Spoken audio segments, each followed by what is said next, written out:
Қандай жағдай болмасын, адам болып қалайық. Адам. Ол өмір деген өтеді кетеді.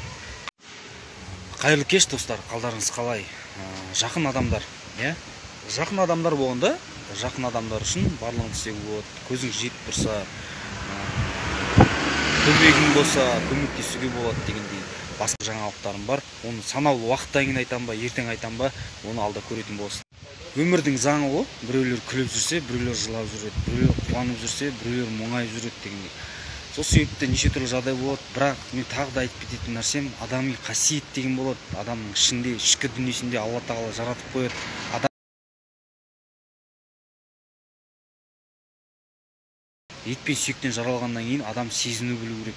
Саған қандай адамдар жақындап жатыр, не деп жатыр, қателік болды. Бірақ түсінік деген нәрсе болады. Түсінсеңіздер, бәрін дұрыс жағынан түсініңіздер. Сол себепті уайымдамаңыздар. Жақын адамдар көп бола бермейді екен, санаулы болады екен. Қиналған кезде олар жанынан табылады. Сол себепті жақындарыңызды құрметтеңіздер, сыйлаңыздар, сіздерге айтарым. Өмір 5 күндік дүние, қамшының сабындай.